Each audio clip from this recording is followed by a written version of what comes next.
Hello and welcome to the Brick in It podcast. That is an over enthusiastic start as always. I am your host Jed Salisbury and today I am joined by Brad. I'm one of the archaeologists out here at the South Blockhouse today. Cool. Brad, tell us a bit about yourself. How did you start getting into archaeology? Well, to be honest, started a long time ago now. When I was 7 years old, I decided I wanted to be an archaeologist. That was actually exploring one of the sites on Hadrian's Wall up on the border. And they were working on that site there. They were excavating the kitchens of the camp that they had there. And little 7-year-old me watched them pull out a pair of shoes and a cow skull. And I decided that was, there and then I wanted to be an archaeologist. And here I am. Shoes and a cow skull. Oh yeah, they are. That's how you connect things. Well, this is it. And luckily since then in my career, I have found both of those things. So doing okay. Excellent, man. Good. And so you found shoes and a cow skull. Oh yeah. How frequently are people digging up cow skulls? Should we be worried? It happens more than you'd expect, to be fair, but certainly in bits anyway. But whole cow skulls, a little bit more rare. I know some goth ladies who like them in the house. Oh, I bet. Yeah, it's you come across a fair few skulls in archaeology. That's the side money. Yeah, well, this is it. We don't talk about that, though. All right, fair enough. That's like the deep selling shark teeth, that extra bit of cash. Absolutely. Well, you got to do what you got to do, haven't you? Cool, man. And do you want to tell us how you got involved with the South Blockhouse then? Where did you start in this whole fantastic journey? Yeah. So the very first time that I was kind of involved with the South Blockhouse, actually back in 2019, we had excavations out here as part of City of Culture in the city, and I was just a digger back then, working on it there. And then here I am again. I was asked to come back and kind of leading the efforts this time round. So it's a slightly different side of it, but all part and parcel. That's good, man. I mean, you seem really enthusiastic about that. So you was here when they discovered the South Blockhouse then? Oh, well, to be honest, that predates me, to be fair. The very first time we actually archaeologically excavated the blockhouse was in 1997. So, a little bit before my time. Not much, but just a bit. And, that was still Humberfield Archaeology, though, the company that I work for. And, the first opportunity we got was that 1997 excavation, and it's all just completely changed since then, how we go about it, This is now actually the fourth time we've been on the site now. So it's constantly changing, always developing with how we approach things and what we actually take away from it as well. So cool, man. You seem very, you can tell from just your tone that you're very proud to be working on a project like this. How often does a project like this come up in your, on this scale? I imagine you're digging all the time, but to find something as sort of intact as the blockhouse. Definitely, yeah. It's a whole different side of archaeology, is this really? It's normally what I'm doing. I'm working out in a field, literally a field. Digging through things there, or really small scale development projects. But this here at the South Blockhouse that we've got is just a whole different animal. It's the sheer size of it, the actual archaeology that we're looking at. This is of those 4 excavations we've had here at the South Blockhouse. This is the largest excavation we've actually carried out on the site, which is pretty special in its own right. And obviously as well, the community involvement that we've got, that doesn't happen all the time in archaeology, but having that opportunity to bring people into this is absolutely fantastic.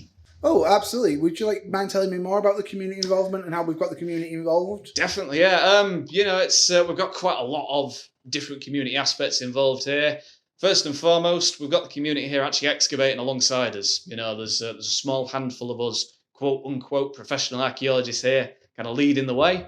But then every day we're averaging between 10 and 15 people actually excavating on the site, who are volunteers, ranging from people who literally no experience in archaeology at all and kind of learning things as they go along. They just have that interest in history. So we've got students who are still studying or recently graduated from university who want to get into archaeology and here learning field skills, which is fantastic. And then we've got other community groups in the city and around the city who are actually taking part as well, actually on site, which is fantastic as well. We've had veterans groups, we've had school groups, we've had so many different groups who have actually been here and taken part in what is essentially their own history. here, which, it is great to be able to bring that to people. And of course, it's not just the actual excavation side of things. We are open to the public site, so people can come and visit whenever they want, and showing those people when they come and visit what we've got, what is here, literally underneath their feet, everywhere. It's great to do Oh, that. absolutely. I came for the first time last week, and I was absolutely sort of flabbergasted by the whole thing, the actual scale of it, the history of it, how it's been changed from, when Henry said, "Hey, let's build a blockhouse." There Yeah. was a fancy word. Oh, yeah. When, that. when he just said, "Look, let's build a blockhouse," Yeah. and how some of the fine, like I found myself fascinated by the bricks Oh, yeah. and the changing bricks, and was talking to Pete about that. Yeah. And I think it is such a rare opportunity. Like, this is something I'd expect to sort of hear about when I'm walking around a museum, but the fact that you can come down and get involved and dig yourself, you never Yeah. know. You Oh, could definitely. be a person that finds some shoes or a cow head. Absolutely. That's what it's all about, bringing it to people in that respect, and we certainly do have a good collection of bricks here, that's for sure. Can't get away from them. Any brick enthusiast, get down. Oh, yes, definitely, yeah. I just think it's sort of fascinating that you can get involved. Like, obviously are you a full archaeologist now? Yeah, this is my day job. Outside of this, I have actually been as I say, quote unquote, professional archaeologist for 7 years now. So it's very much my bread and butter. It's and I absolutely love it. It's can't think of doing anything else, to be fair. No, It's, man, that's amazing. You find your passion and you follow it. I absolutely condone that in all walks of life. Absolutely. So how is that process of becoming sort of an archaeologist? That's obviously you found the passion early on. Yeah. A keen interest in history is probably key. Oh yeah, absolutely. It's of course it always helps. It's having that interest. It's a big part of it. It's the archaeology itself is always going to be a driving force of your enjoyment. It's but yeah, as far as getting into it, getting involved, there's so many different ways of getting into archaeology. As you've said, I had that for a very young age and just followed that goal all the way through. I did go to university. I've got a degree in archaeology, and then found my way straight into the job from there. But there are plenty of other ways to do that. It's like what the guys here are doing, volunteering, excavating. That is a fantastic way to do it, without formal qualification, just getting that hands-on experience, volunteering, being able to just say that you've been on a site, you understand some of those processes, how it works, how you go about it. That is the basics, that's what you need. Okay. It's but it's that's not to say that you need experience to get into it. There are plenty of units that do offer training courses as well. They do offer trainee positions, so you can just come into it, you can learn the way, and then you go from there. It is certainly a career that they are trying to make more open to people, and get more people involved, in whatever phase that takes, either professionally or as a volunteer basis. It's so many different ways. That's brilliant, man, because I don't know, man. Archaeology just seems like, one of them careers when you grow up, you're like, oh, I think that's for the select few, but it's good to see that it's such a open path into it. I guess you never know until you look and research yourself. This is it, yeah. It's obviously we as is always the way with things, we are trying to move away from that stereotypical impression that some people have. So it's just a gentleman's outing type thing, but it is for everybody. And obviously, what we're discovering on a daily basis through archaeology is. It's everybody's heritage. It's where everybody's come from, which again is the fantastic thing with bringing this to people, because the people at Hull, this underpins their history for 500 years. That's crazy that it goes back that far. So we first found the South Blockhouse in 1997. Did you say? Yes, that was the very first time we came and excavated. Yeah. And so we established that. When discovering something this vast, how do you even start going around? How do you, looking at the size of the thing, it's quite big. How do you, in your head, get around, this is how we're going to start excavating it? Yeah, it's, the thing is with this, again, just adding to the uniqueness of the blockhouse as a whole, it's so heavily documented is this place. We know exactly what's going on here. We know what it looks like. We have architectural drawings and plans, which gives us an immediate advantage when it comes to planning an archaeological process with it because we know what we're looking at. We know roughly where things should be. Obviously, these things do change as we actually look into it and research it, but we do at least have a basis with this. It's certainly with the blockhouse here, because we have that evidence in the record that we can tap into.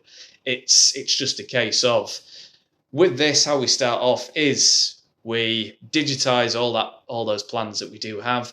We plonk them on a map so we know exactly what we're looking at, and then from there we start placing down ideas where we're going to put trenches, and we set those out over the top of this plan, and then we can then feed all that information into GPS, survey equipment, that kind of thing. And from there, we can then plot out those trenches on the ground. And then that gives us our footprint and our basis of where we're actually going to excavate from there. So it's, again, that is very much, sign of the times, that technology sweeping in and giving us that advantage there that we can use, which even in 1997, we didn't have that.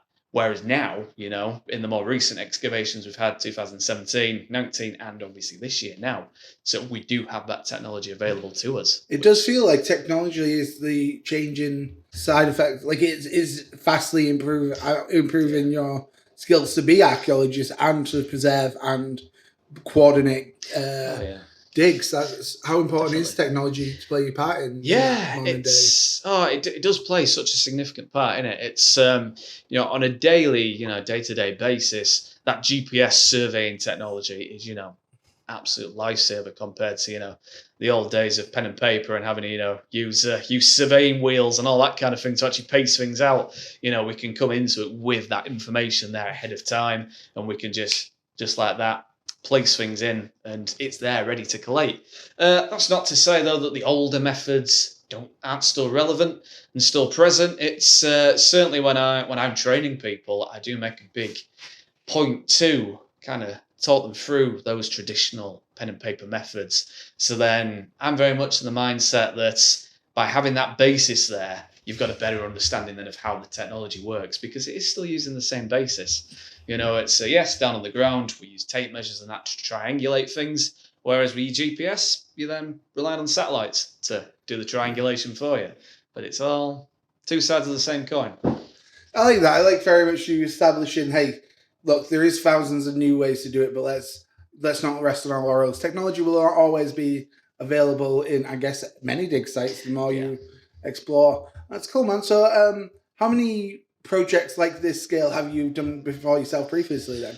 This scale, it's, well, certainly personally in my experience, never partaken in anything this scale. And to be fair, it's on this level, it is borderline unprecedented because it is just so huge. This level of community engagement, the size of the sites, the importance of the site as well, because obviously it is a schedule protected monument as well. So being able to bring that community element at this scale to something like that is it's fantastic.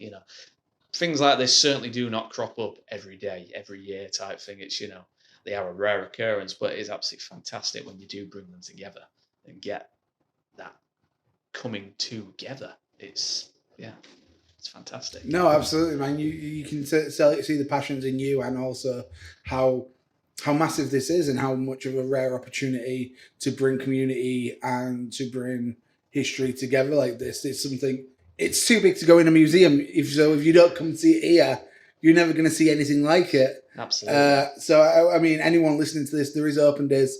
Do get down, because you're not going to believe what you see.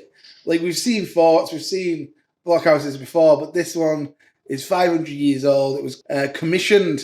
That's the word I was looking for. There's the word. Commissioned by Henry VIII. It's absolutely crazy. So, it's worth getting down. It's worth just visualizing yourself. It's hard to place. I got lucky. I got a tour last week, and some of the things you're finding is just unbelievable and real parts of history. So, if you wouldn't mind just talking us through your process, how you got involved, and what you sort of enjoyed finding. Yeah, it's it's being here. I was kind of involved in the planning stages of how exactly were we going to execute this. How we're going to actually bring it about. That brainchild of how do we have such a huge community excavation on something like this, you know. So I was kind of involved in those early stages of, you know, exactly how we were going to bring things about. And then from there, it's very much just been hit the ground running, you know. It's, as with most things, you start off with a plan, and then 5 minutes in, plan's gone out the window, you're already on plan D. You're winging it, you're hoping for the best, you know. It's because things never pan out like that. You know, archaeology even more so, you know. It's you can absolutely put money on it. Your first plan is not going to be how it's going to pan out, you know. You just go with it, though. You roll the punches on that. I mean, to quote Mike Tyson, everyone's got a plan until they get punched in the face. Everyone's got a plan until something goes wrong. Yeah, absolutely. It's not about the plan A, it's about what you can bring after that. Yeah, absolutely. Yeah. And it is a very dynamic working environment. Yeah. You know, it's obviously working with so many different people every day, you know, every week. It's constantly changing in that respect, you know. So it's you got to work around that. Weather dependent. Yeah, weather dependent, and of course, obviously, the past 2 weeks we've had literally everything. You know, we've had the torrential rain, we've had the wind, we've had 30+ degrees heat. This is it. It's always a constant balancing act. Is there a worry that the weather could affect the blockhouse and it's? Absolutely, yeah. And that is unfortunately part of the reason why at this particular moment in time we can't keep the trench open. Yeah. Because the risk of deterioration to the building is just so significant. It's, you know, that's something that isn't allowed under the protection order that is in place on the building. So we do have to bear that in mind, unfortunately, which is why we do have to cover it over at the end. So we couldn't create something like Beverly Gate? Yeah, it's... I think, unfortunately, because of the sheer size of the building, it's just a whole next level of how you actually deal with that, you know. And obviously, then being able to keep it open as well for the public to be able to see and experience, that's a whole different thing again. Obviously, the Beverly Gate, it's just in a nice little square, you know. People can walk past it easily, you know. You get your view in that respect, but to be able to fully experience the blockhouse like we've got it here, you need a whole different level of infrastructure there to, you know, make it work. Yeah. And to get the most of it, that is unfortunately a difficult balancing act. But, you know, it's, well, if anybody who's listening feels like buying a lottery ticket tonight and coming and dropping me a check off, I certainly won't complain. How much do you think it would cost to get something like that off? Yeah, it sounds like I'm about to invest. No, I should warn you, Brad. I am very poor. It's fine. Yeah, to be able to do it, it's very hard to tell. It's as with obviously with the excavations that we're carrying out, we're only kind of scraping away one of the many layers involved here, and obviously once you start looking into things deeper, there's always going to be more to it. It's even this time round with the excavations, we have discovered that part of the building is actually subsiding. There is a great big crack running through the building, which obviously is something that immediately needs attention, something that needs to be taken into consideration, because as we know here, you've got nothing but clay underneath. And with the tidal influence from the Humber, it causes a lot of shifting, a lot of moving around, and it is a delicate material, you know. And you've got to take all that into consideration. It's 500 years old. I'm 32. My knees crack when I get up, let alone living in Clare. Absolutely. This is it, and it's all these things that you got to take into consideration. It's so to actually put a number on it, it's about as much as a heating bill this winter. Oh well, absolutely. It's which of course is a very scary time for all of us. This is it. You know, it's how long is a piece of string potentially? Yeah, completely. There's no point price on our history, but there is also, you know, questions. Oh yeah, definitely. So, you personally working on the project, what's the most interesting thing you found about it? Oh, yeah, it's. I mean, to be fair, normally in my day to day outside of this, I'm very much Iron Age Roman guy. To be fair, so this is relatively modern, to be fair, by my tastes, if you want to say. So, but bit new wave archaeology. This is it. You know, it's Tudor. We still remember that. But no, you know, it's. But if you're not aware, the Tudors was when the iPhone 1 was out. So, absolutely, you know, Henry there, you know, just called them up in. Right? Building, go. It's, this is it. But you know, it's. I'm yet to come across anybody who can't, you know, appreciate that. Yeah. And you know, for me, making these fresh new discoveries of the actual structure itself, I have already mentioned that we do have that extensive record here of what the building is, what it looks like, all that kind of thing. But drawings are never perfect, and as we all know nowadays as well, people do what people want to do sometimes. Everything isn't recorded, so when you're finding these little bits of human element that you don't expect to come across, it's great, and that for me is the best thing, being able to get into the heart of this building here and see what is there that we know of and what isn't there. And then the flip side of that, find out what is there that we didn't know about. Right. It's that is great. Obviously, we do have a wonderful finds assemblage that does come from this place. We have this time right, I think we're cracking on for about 150 musket balls now. Have come out from the site as a whole. And would they be fired in training or? Well, we do have some that have potentially been fired, but it's nothing that has definitely conclusively been fired, because the thing with musket shot is they are made out of lead. Lead obviously being a very soft material. When it's fired and it's hit something, the impact does cause it to change shape. And you do even get, on particularly hard surfaces, that ball does completely flatten into a splatter of lead. Right. And we have had a few that have got kind of a flattened edge. So whether that's, they've kind of been fired against something not too hard, or if, somebody's just come along and tapped it on a surface or something, we're not 100% sure yet. But it's we've certainly got a combination of stuff that hasn't even been fully finished as well. Because with those musket balls, they are basically moulded like a bunch of grapes. Right. So you have kind of your central stalk, and then they all come off from there.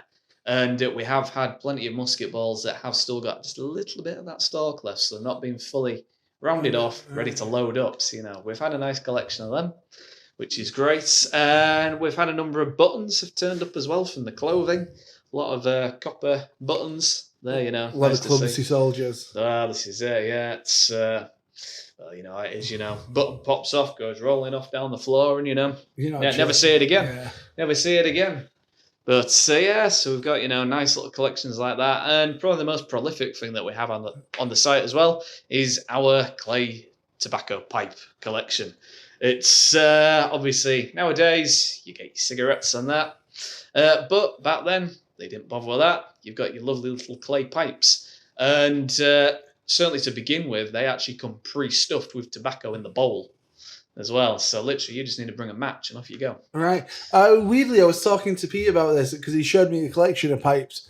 And it's weird how something so little and obscure can show you so much history on the wider scale. Because like he said, they started off quite small. Yeah. But they developed bigger, and it was like this is the rise of the tobacco industry in England itself. Absolutely. And how more frequent it became a sparse item to quite frequent. Absolutely. And it's like you don't think of it about the wider scale, but that's international trading. That's definitely it being used as a port. And so it's weird how things like that show so much history. Yeah. And most people are like, it was just a pipe they smoked. Oh yeah. In as much same way in 500 years times, people are gonna be digging up vapes, very confused about what was going on. Yeah, this is it. Yeah, so it's again, you got the classic technology just moves on, as it always does. But yeah, it's as you say, that industry that you get there and that evidence of a wider scale, it's great. It's and to be fair, one of the absolute flagship finds that we have had from the site was again in that original 1997 excavation that we had, and we did recover one of the original Tudor cannons from the site. Which is absolutely fantastic to find. And is available to see, I believe. It is, yes. You can see that in the flesh, so to speak, in the Hull and East Riding Museum. And as I always like to remind people, that is the genuine article that was recovered from the site here. It's not a replica. It is our own, from the home. This is it, yeah. And it did make its way back here, which is absolutely great to see. It's as it should be. Being able to have that local history here to be able to see it. And it's literally, you can see the Hull and East Riding Museum from the site near enough as well. Yeah, no, it's less than 500 yards away, I'd say. It's, yeah. It's amazing how much heritage is coming from this one site then. Absolutely, yeah. It is just so rich for it. It's coming in a time where Hull is still quite small. The blockhouse and the rest of the fortification that goes with it encompasses the entire eastern side of Hull at that point as well. It is on the eastern boundary. There is nothing. There's no East Hull. There's no Victoria Dock. There's none of that. This is the eastern side that comes in. It's of course we do have our original city walls on the west and the north, but we don't have that in the east. It's the city's quite content with the river and the marshland being natural defence. But obviously then Henry comes in with his slightly bigger picture priorities and is like, no, that's not good enough. So yeah, you get that transition there, and it does underpin the whole area's history for the best part of 300 years. It does become such a keystone in what is going on in this part of Hull. We start off with the original blockhouse in the 1540s. We move on to what we call the Citadel in the 1680s. Again, very similar mindsets to why Henry builds the blockhouse. We have the threat from the Dutch trading companies at that point, and Hull obviously has grown into a bigger trading city at that point. It is so important to the country as a whole, and they bring about this re-fortification process, and they just change it all, improve it all for, again, technology moving forward, and bring it into that modern day. And the site does persevere and stay on the whole skyline until the 1860s. So that's not even that. I mean, the 1860s. It's not that long ago. No, it's crazy to think. I mean, it's obviously long ago, but when your granddad's granddad, would. You're getting there. You're getting there at that point, yeah. Yeah. It's and of course that also adds into that record that we do have of the building. It's we're at a point where newspapers, etc., are such a prolific thing now, and we do actually have surviving news articles from when they're demolishing the building. It's there's a wonderful quote there article of one of the days where they're carrying out demolition works. And a gentleman who was stood just a little bit too close to the building, because who needs health and safety during the Victorian period? And because the building is so substantial, even when they're coming to demolish it, they have to actually blast it apart. And poor Enoch, as his name is, he's standing a little bit too close, and a lump of masonry comes hurtling off the building and splatters him where he stands, unfortunately. Whoa, I didn't know that. Yeah, it's a victim of the building. Absolutely, yeah. And whether it's purely anecdotal or actually in the record somewhere else, but he is supposedly referred to as the last victim of the blockhouse. Unsurprisingly. And potentially the first, because I do believe the blockhouse was built as a deterrent and never actually saw any action. Absolutely, yeah. Militarily, it is never used in anger or aggression. It's that psychological deterrent of the place is just so significant. It's nobody even dares, nobody tries. It's not worth it. It's not worth the risk. And you don't have any kind of casualty or injury in that respect.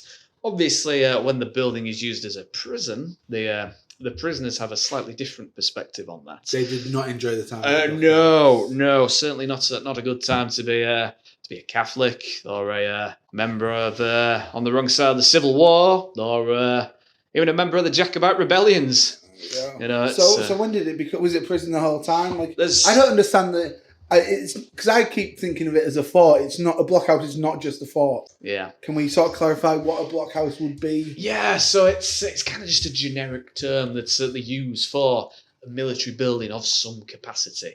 It's it does obviously have that fortress use with that sheer wall of firepower that is here, and the structural characteristics of the place as well. But it does also have that secondary purpose as a prison.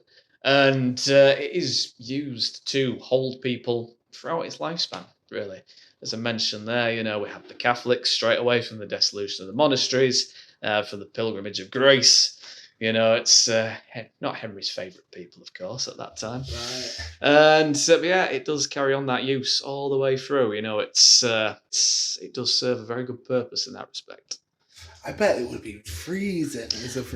I mean, not that anyone cares about prisons. Well, this That's is it. this is you know, it's a pretty grim place to be in as a whole. To be fair, never mind just being a prisoner, but obviously a whole other level when you're a prisoner here. You know, it's a grim place. Obviously, the Tudors do make quite a fine art out of torturing people as well. Right. And So it would be used for torture as well. I would be very surprised if there weren't at least some of the methods employed here. Yeah, it's you know, it's we've always said as a bit of a bucket list find it'd be great to find a set of manacles or something. That'd be, you know, Right. just to kind of, Is that the dream find? oh, that'd be fantastic. That just to kind of tie things together in that respect, it'd be lovely. Well, lovely. Air quotes there, you know. It's we can't change our history. We just well, got to learn from it. This is it. This is it. You know, it's yeah, it's all part and parcel of the building. You know, the good with the bad. As they say. So what would be your, of their manacles, what would you just love to stumble upon? In it's what would make this excavation just, I don't know, obviously it's at a 10 now, let's Spinal Tap it. What would crank it up to 11? That's a good question. Is that it's you know, there's so much that we don't know of what is exactly going on in this building. You know, it's but I think something that would be absolutely fantastic to find, and kind of tying it back to that cannon that we have in the Hull and East Riding Museum, that is sat on a replica carriage. Right. And it would be absolutely fantastic to find an actual piece of one of those carriages in situ on the site. That would be absolutely fantastic, you know, because it's obviously the chance of something like that being preserved, and that is, you know, the odds are against you there because you've got to have the right conditions. Timber obviously being a very fragile material, it's not, you know, a whole different scenario compared to brick and stone. You know, so finding something like that would be absolutely fantastic. You know, it's I do quite like the wooden artifacts as well. You know, obviously with my preferred time periods and that, you know, you do get bits and pieces like that. So to get something like that would be fantastic. Okay, just out of personal interest, really, what is the most interesting thing you've found then? What would you say is your talk piece? Yeah, get asked that quite a lot. Sometimes rephrased. Is that the comedians? Hey, can you tell us a joke? Yeah. Well, no, that for me is have you found any gold? That's or dinosaurs. Right. Gold or dinosaurs. There's the one. They're the ones. They are two of my favourite things. Oh yeah, well yeah, me too. If I had dinosaurs, I'd buy gold, and if I had gold, I'd buy dinosaurs. Love it. Well, you know, obviously because I'm sat here having this wonderful conversation, still not found me gold yet. But who knows? One day. But yeah, I think the thing that I absolutely adored was actually discovering a Iron Age well. Right. That's absolutely fantastic. We're talking, you know, there are actual specifically carved wooden pieces in there. There are also just whole trees that literally just felled and thrown in there. Because it was on a clay site, and although they were using it to draw water, because of how the clay was built up, as soon as water started seeping in there, the whole thing started to collapse. So they had to shore it up some way. And, you know, that was absolutely fantastic. You know, being able to be a part of that, you know, you're talking great big depth down, you know, lumping out great big chunks of clay day in, day out, you know, absolutely blathered in mud, you know, elbow deep, knee deep, all day, every day. You know, my wife absolutely hated me for those 2 months. Oh, no. Was not allowed in the house till I'd had a good hosing off. But no, I mean, things like that, again, it's... And also, you got to think of the sense of community that would have been around that well, the sense of history. Because you're not just building a well in the middle of nowhere. It is going to be at the heart of any community. Absolutely, yeah. And I mean, the size of that, it was a community well. It wasn't just, you know, one little dwelling and they dug a little water hole. It was, you know, you could support a small community on it. That's amazing. So it's fantastic. Yeah, things like that, again, it's, you know, that they don't come along every day. You know, it's, you know, as it's becoming increasingly apparent, I obviously like me rare things, you know, the things that you don't see every day, which is, you know, is the charm of the job. You know, it's, you know, I mean, there's absolutely, you know, nothing wrong at all with, you know, things that you have in museums, you know, they are so important and key to bringing these things to people. But, you know, it is that, you know, finding something that hasn't been seen before. And you also do get that magic moment as well as an archaeologist of you pick something up out of the ground and no matter how old it is, you're the first person to hold it for X amount of years. Yeah. You know, it's there is a magic in that. Yeah, there's something very heartwarming. And I often, and talking more to archaeologists yourself, and I am finding it's not just the item; it's the community, it's the sense of Yeah. the story that the item tells, and the bigger picture, both for if it's a personal effect or on a wider effect that reflects what the nation was facing at the time. And this blockhouse has certainly done that. You know, we were at a time where we needed a deterrent, and we built up this. It's weirdly, it's not that huge, but Yeah. it would have been. Oh yeah, absolutely. Yeah, the sheer size of that it's taking up Yeah. in the city in comparison, it's an enormous structure, and the fact that they put it together in 2-3 years tops is crazy. I don't even think it'd be done in 2-3 years now. Oh no, it's no. Which is weird because I mean, you look around where it is, and you see the Arco buildings are popped up. Everything's popped up around it, and it's such a. These are big sort of towering structures near the city, and it's very reflective of what the blockhouse would have been. Oh yeah. This is it. It's it was such a key part of the Hull skyline for 300 years. It's and that shouldn't be forgotten. No. It's such a key part of that history in one form or another. It's obviously, as we said there, Tudor period. It has that set purpose. It's there for defence. It's there as a deterrent. It is serving that specific purpose. But you come into the 1860s just before it's demolished, and it's probably just a thing that people are seeing. It's but it's there. It's there to be seen. No, absolutely, and it's worth seeing. I absolutely cannot push that enough. That it's worth getting yourself down here, having a look at this set piece of history. Definitely. That's cool. We've got about 10 minutes left. Is there anything that we've not talked about that you'd like to? Don't worry, you've got nothing. Yeah. We can just leave it here. Yeah, no, it's it's the fact this building is here to be able to be seen is just such a fantastic opportunity, really. And it's we are working obviously in very close partnership with Historic England, who control the protection order on the place. Obviously, with that level of protection that is on it, it is protected in law, and that does prevent building works, development being carried out on the site. It does limit what we can do as archaeologists as well. We do have to get express permission to do everything that we are doing here. So to have that opportunity is, it's a whole nother level. It's that, it's can't stress that enough that it is. Not everybody gets this kind of chance here. No. It's no. I've been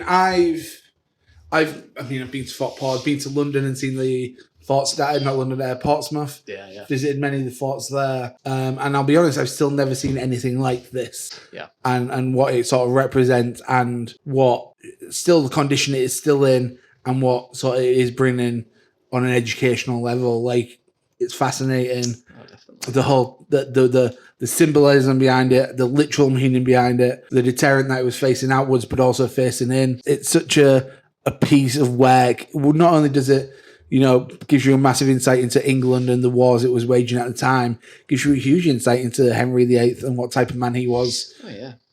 Which for one sort of site and one building shows you how valuable it is. Absolutely, yeah. And to be fair, on the note of the uniqueness, it's obviously we have a south and north blockhouse here. They are mirror images of each other, basically. This large cloverleaf shape. And the only other place that we do know of that has that is a fortress in Dover. Right. So again, that's a nice little telltale sign of the importance that is placed on Hull. The fact that you're protecting that location in Dover, and then you're placing this same level of protection up here in Hull. That's one of those things that I absolutely find fascinating, because that just tells you so much about the mindset that is going on behind building this place. That there is that comparison in Henry's mind at that point of this is important. No, absolutely. I think it's very easy at the moment to forget the importance of Hull. Like, we talk about how it's an end of the road town, end of the road city, and we've lost a lot of trade over the years from fishing to this. But stuff like this, actually, cultural importance and Oh yeah, how how much of an important position we've played in the narrative of England. Absolutely. And that we should be very proud of our history. And yeah, I get we're moving forward now, but we should definitely still, push and remember that we are and will always be a key point in England history. Definitely, yeah. It's obviously you've got this Tudor influence here. We have our Beverley Gate, of course, the starting point of the Civil War. That's such national importance there, and that ongoing history, in this place. You've got the concern with the Dutch trading companies in the 1680s, and as a larger footnote, the blockhouse is only demolished because the Victorians want the land back, for industrial development, and you do get that foundry metalworking factory built over the top of it, and that is the only thing that has it removed. Right. So it just goes to show how important the area is as a whole, of its own standing and as part of a wider national and international picture. That's amazing. Well, thank you for talking to me, Brad. Not a problem. Thank you for having me. No worries. This has been the Brickinator podcast. You can find episode 1 also online. So if you've not listened to that, go back and give that a listen. We'll be coming soon with a live episode as well as one more pre-recorded show. So if you're enjoying this, please like, comment, and leave a good review. I've been Jed Salisbury. I've been joined by Brad. Have a good day. Thank you.